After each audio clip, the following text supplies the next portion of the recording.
మన భారతదేశంలో మనం చూస్తుంటాం స్వామి, ఇప్పుడే కాదు గత కొన్ని సంవత్సరాల నుంచి ఎంతోమంది స్వాములు బాబాలు రోజు రోజుకి ఊరికి ఒక్కొక్క బాబా వస్తున్నారు. అంటే మ్యాజిక్లు చేసే బాబాల్ని నమ్ముతున్నారు.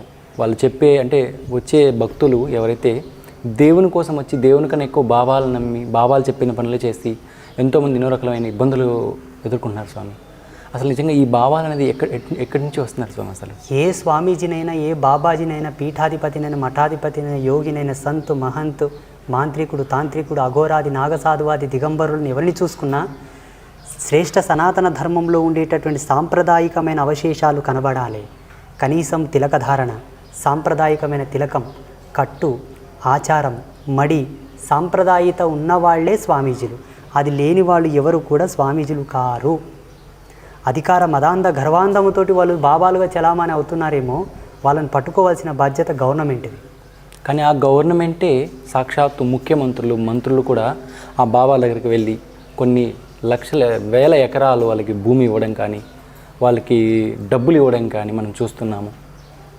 ఇది గవర్నమెంట్ది కూడా తప్పండి. కాకపోతే ఏంటంటే మనం అందరం గ్రహించాల్సిన విషయం ఏంటంటే, ఈ వీడియో చూస్తున్న ప్రతి ఒక్కరు కూడా కనీసమైన సాంప్రదాయమైనటువంటి మెలకువలు లేని వాళ్ళని గౌరవించవద్దు. గౌరవిస్తే మీకు పాపం వస్తే తప్ప పుణ్యం రాదు. కొంతమంది అంటారు, నేను ఒక యోగా గురువుని అడిగాను, ఏమయ్యా లక్షల మందికి నువ్వు యోగా నేర్పిస్తున్నావు, కనీసం నీ నష్టాన వెనుకంత బొట్టు కూడా లేదు కదా అంటే, నాకు థర్డ్ ఐ ఓపెన్ అయ్యింది, జ్ఞాననేత్రం ఓపెన్ అయింది, నాకు బొట్టు ఎందుకు అంటాడు ఆయన. నాకు మూడో కన్ను యాక్టివేట్ అయిపోయింది, నాకు బొట్టుతో ఏం పని అంటాడు ఆయన. మరి పరమశివునికి మూడో కన్ను ఓపెన్ కాలేదా, అతను ఎందుకు బొట్లు పెట్టుకున్నాడు? దత్తాత్రేయునికి ఓపెన్ కాలేదా, దత్తాత్రేయుడు ఎందుకు పెట్టుకున్నాడు? ఎంతోమంది ఋషిపుంగవులు, యోగులు కూడా బొట్టు పెట్టుకున్నారు కదా, అమ్మవారు కూడా బొట్టు పెట్టుకుంటుంది కదా, మళ్ళీ వాళ్ళకు జ్ఞాననేత్రం ఓపెన్ కాలేదా, వాళ్ళ దైవత్వాన్ని పొందలేదా?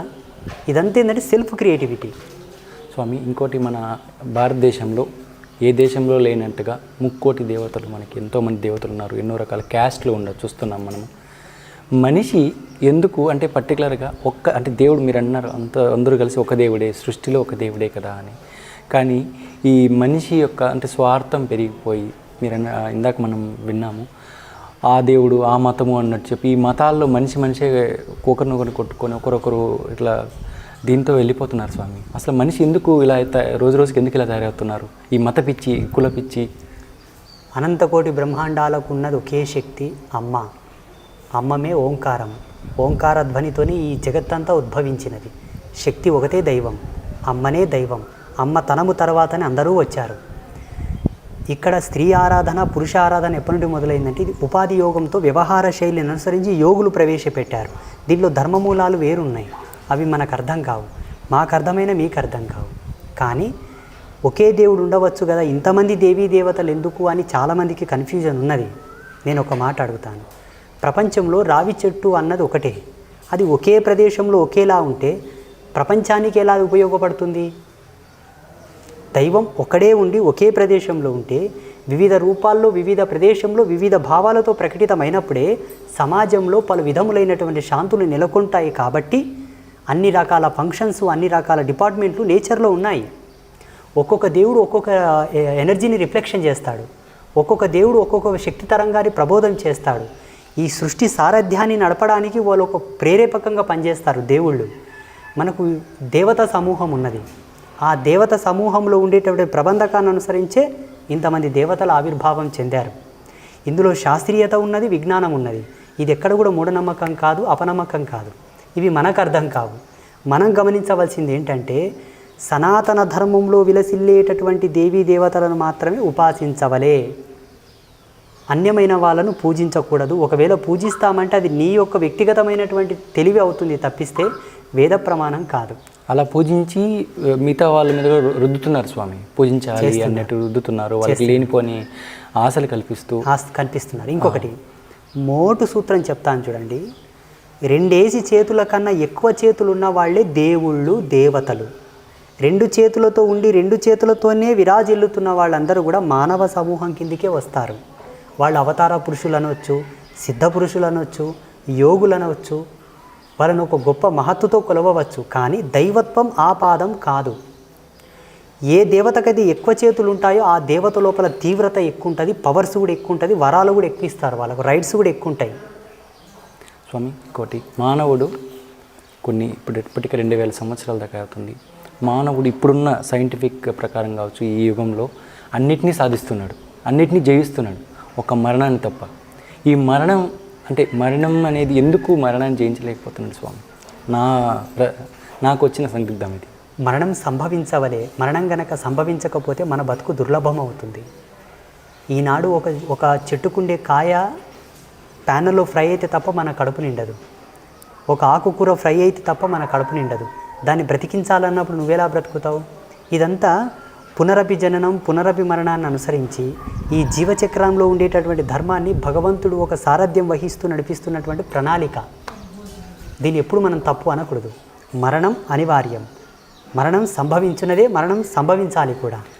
కాకపోతే ఆ మరణానికి ఒక లెక్క, ఒక ధర్మం, ఒక పద్ధతి ఉండాలి. అకాల మరణం ఏ జీవుడు చెందకూడదు. సహజమైనటువంటి మరణమే సంభవించాలి ప్రతి ఒక్కరికి. అకాల మరణములు జరుగుతున్నాయి, సహజ మరణములు జరగట్లేదంటే అక్కడ ధర్మాన్ని తప్పిన వాళ్ళకి అకాల మరణం సంభవిస్తూ ఉంటుంది. అంటే మనం పూర్వం పెద్దలు చెప్పిన ప్రకారం మంచి వాళ్ళే ముందుగా మరణిస్తారు అని ఒక సామెత ఉంది కదా స్వామి. అంటే మీరు చెప్పిన దాని ప్రకారం వస్తే అకాల మరణం సంభవించే వాళ్ళంతా దుష్టక్రియలు లైక్ తప్పులు చేసేవారు అన్నట్టు మీరు అంటున్నారు కదా.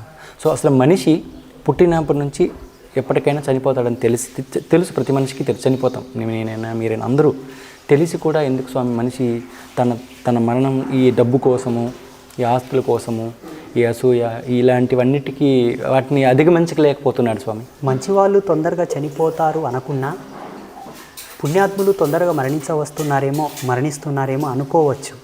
అది ప్రమాణం కాదు. జనన మరణాలు అవి ఒక విధమైనటువంటి ధర్మంతో సంభవిస్తాయి, మనకు అర్థం కాదు. ఒక ప్రదేశం నందు దుర్గంధము, రోత, ఒక ప్రదేశం అంతగా అనీజీగా ఉందనుకోండి, అక్కడ నువ్వు నివసిస్తున్నావు. ఇంకో ప్రదేశం చాలా మంచిగా యోగ్యవంతంగా ఉన్నది, అక్కడ ప్రశాంతత ఉంటుంది, చాలా మంచి లైఫ్ ఉంటుంది. భగవంతుడు నిన్ను ఇక్కడ ఉంచమంటావా అక్కడ ఉంచమంటావా? మీరు చెప్పండి. మంచి ప్లేస్లోనే ఉంటాను. మంచి ప్లేస్లో ఉంచాలి.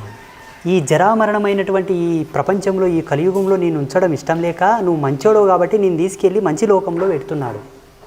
స్వామి, మనిషి ఈ కలియుగంలో ఇప్పుడు చేసిన కర్మలు ఇప్పుడే అనుభవిస్తారు అని అంటున్నారు కదా. అంటే కొన్ని మనం చూస్తుంటాం, కొన్ని బేస్ చేసుకొని కొన్ని జరుగుతున్నాయి సంఘటనలు. నిజంగా మీరు అన్నట్టు ఇందాక ఇంటర్వ్యూలో మీరు చెప్పారు, గత జన్మలో చేసిన పాపకర్మలు మీద మనకి ఈ జన్మలో ఇది వస్తుంది, ఈ జన్మలో చేసే పాపకర్మలు నెక్స్ట్ అని అంటున్నారు. కానీ ఇప్పుడు ఈ కలియుగంలో పాప పనులు ఎక్కువ పండేవి. సో ఈ జన్మలో చేసిన వాటికి ఈ జన్మలోనే కర్మలు అనుభవిస్తున్నారు అనేది ఎంతవరకు నిజం స్వామి? ఏ జన్మలోనైనా, ఏ యుగంలోనైనా, ఏ కల్పంలోనైనా, ఏ మన్వంతరాలలోనైనా పాపానికి ప్రమాణాలు ఉన్నాయి. ఈ జన్మలో ఈ శరీరంతో తీరవలసిన పాపాలే తీరుతాయి. కొన్ని భయంకరమైన పెద్ద పెద్ద పాపాలు ఈ జన్మకు తీరవు, మళ్ళీ ఉత్తర జన్మకు సంక్రమిస్తాయి. ఈ జన్మలోని ఎంత పెద్ద పాపమైన నశ్వరం కావాలట అంతటి పుణ్యకార్యం కూడా నువ్వు చేయవలే.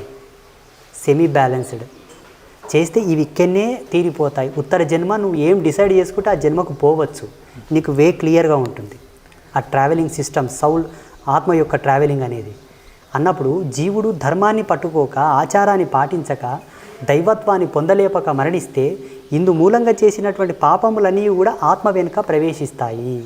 ఆ జన్మ వెనుక కూడా ఇవి సంభవిస్తాయి, వదిలిపెట్టవు.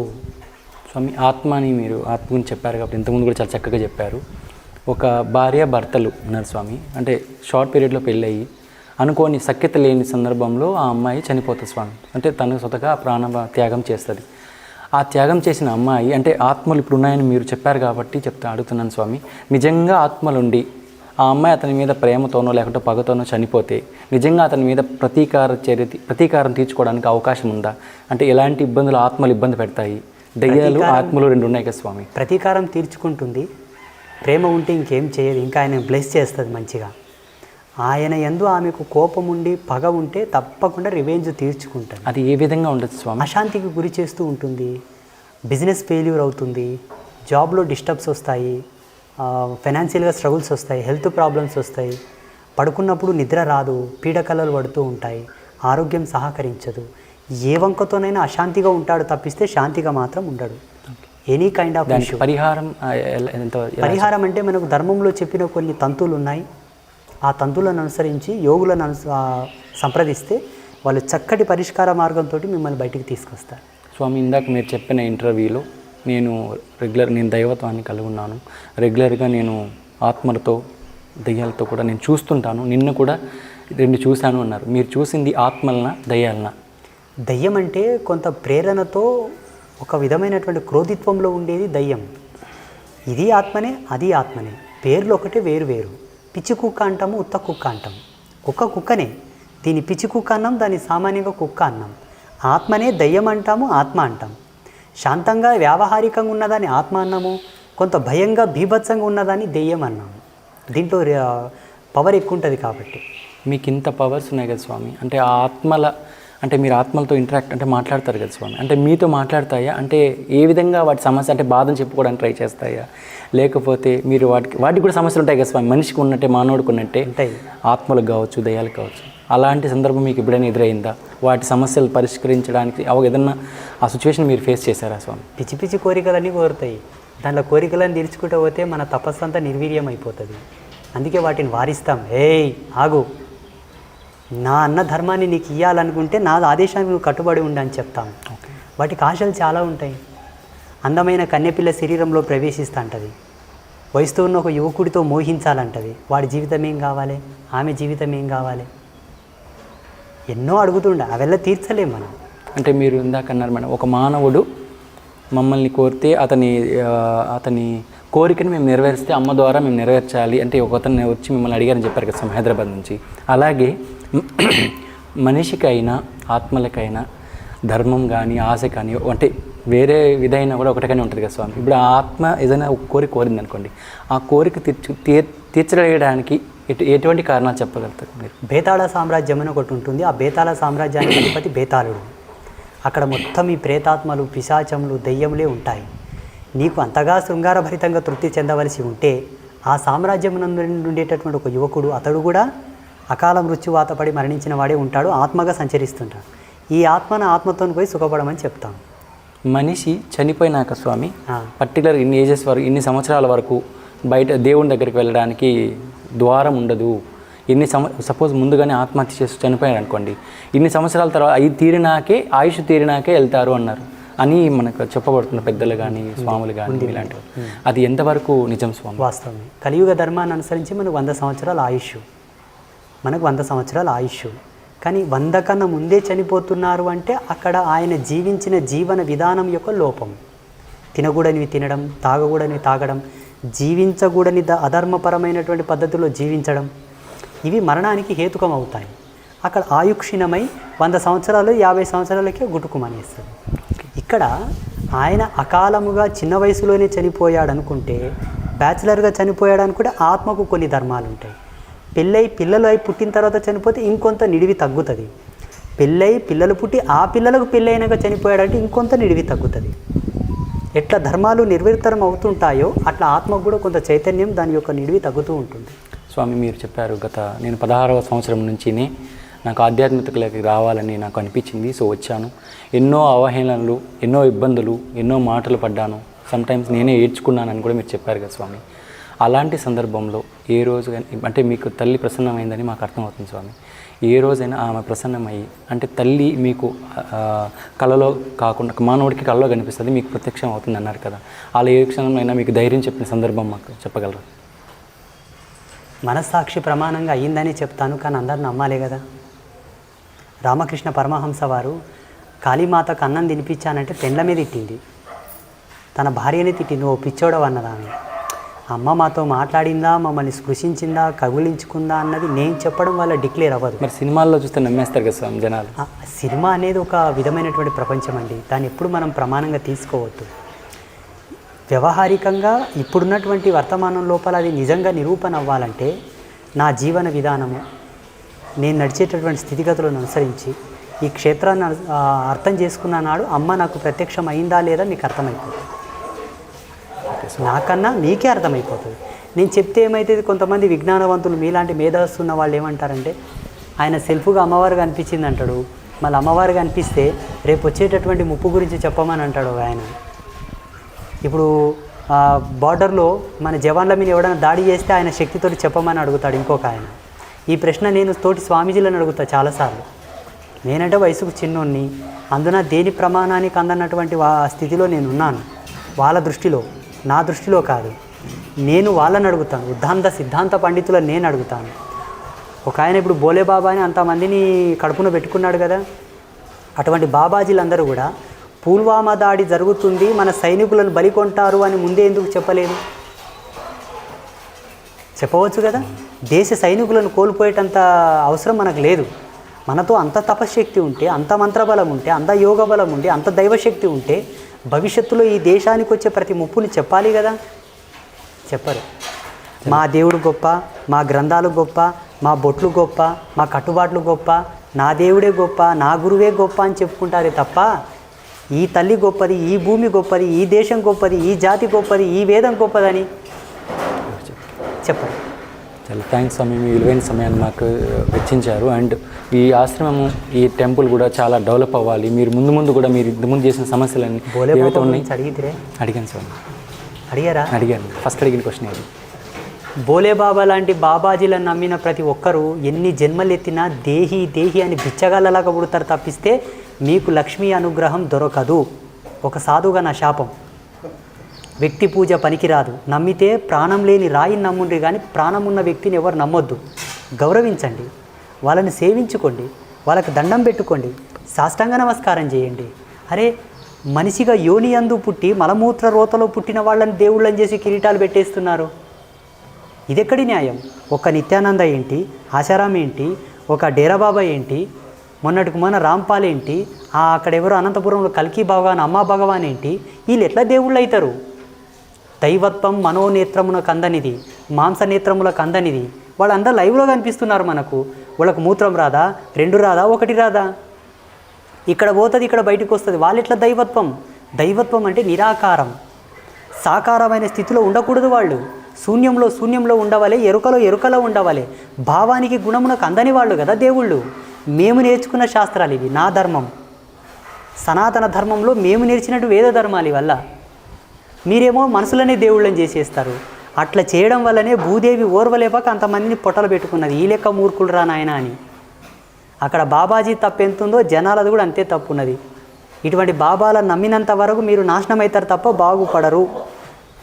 థ్యాంక్స్ స్వామి, విలువైన ధన్యవాదాలు. మీరు వచ్చినందుకు కూడా చాలా సంతోషం. శ్రీమాత వరప్రసాద సిద్ధిరస్తు.